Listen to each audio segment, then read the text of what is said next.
Preparing for bushfire is necessary for everyone who lives in a bushland and also the peri-urban areas.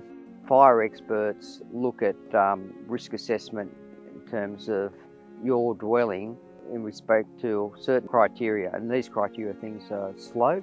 So the steeper the slope, the faster a fire can roar up a hill.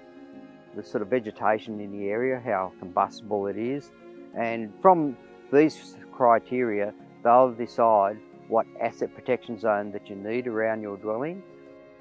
So it's important when we're preparing our properties and our assets and our bushland on our property to have defendable space. The asset protection zone is a really important area to make sure that we manage a space around our properties and our assets that we can keep clear of fuels and anything that may ignite in a fire, and have other features of our property such as roads or gravel roads. Pathways can allow you more access to be able to defend your property, and brick walls or rock walls that are able to create fire breaks. In general terms, the asset protection zone is the cleared area around the property. It's going to have different dimensions based on the type of fuel that's around you, whether it's a grassland or a woodland or a forest. It's also going to be affected by slope as well. In talking about those dimensions between the structure, as a general rule of thumb, grassland, you're probably looking at about 20 metres separation. A woodland sort of setting about 30 metres, and for forests we're looking at about 40 metres. So you can see that there's an increase as the threat level goes up. We've been here 13 years and the fires were 4.5 years ago.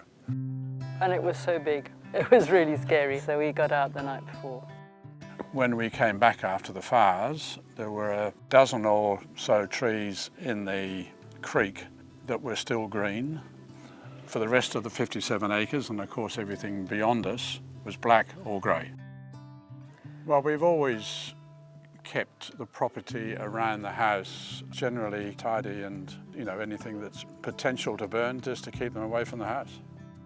The trees generally are 50 metres away from the house, and all around the house is grass, obviously driveway. All 4 sides are verandahed, but 3 sides are concrete on the floor, and I'm quite sure that really reduced the amount of potential danger to the house because of that, and you haven't got vegetation right up to the walls of the house.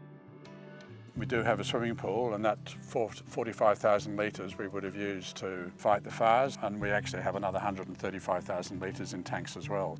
We also have these garden sprinklers hanging vertically, because when the wind comes, it actually blows onto the roof and onto the house. So all of those things I think have protected us well.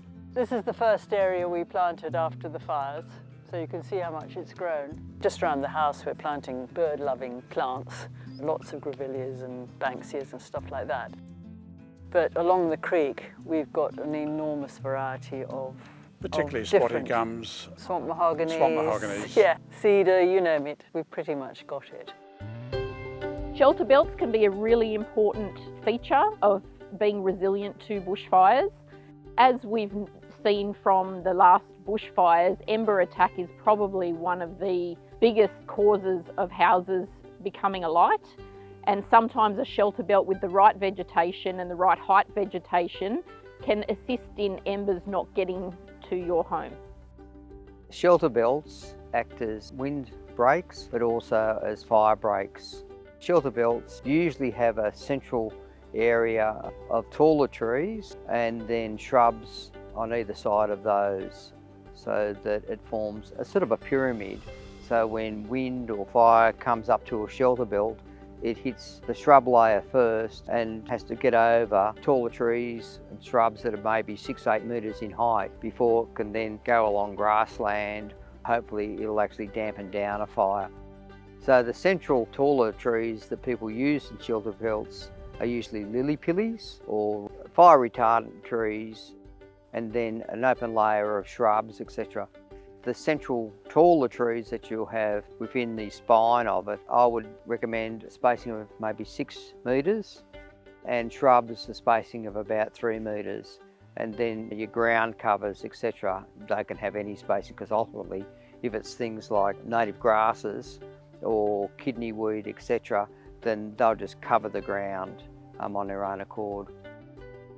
For a shelter belt to function for wildlife and for wind, you really want it fairly dense. Then your spacings for shrubs would be every 1.5 metres. Whereas if your intention for a shelter belt was primarily as a fire buffer, then you would have greater spacing so that there was a gap between your shrubs and the taller trees, so that fire couldn't sort of leap up from the ground to the shrub layer to the canopy in your shelter belt.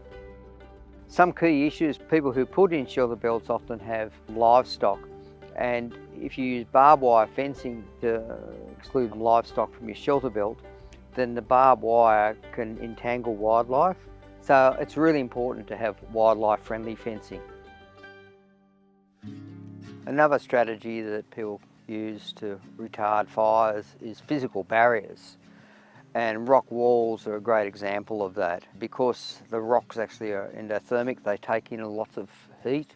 And so when a fire races up to a rock surface, it'll hit it and it'll take out an enormous amount of the heat, and it has to rise up over the rock wall to actually burn anything further. So rock walls are really encouraged in strategic locations, particularly to the west of assets. And rock walls can also be used to create habitat for fauna. The spaces between the sections of rock are used by snakes and lizards as refuge sites, but also those spaces can be used to grow a whole lot of interesting plants that love rocks and grow on rocks. So rock walls are a great addition to the landscape for fire, but also to create habitat for animals.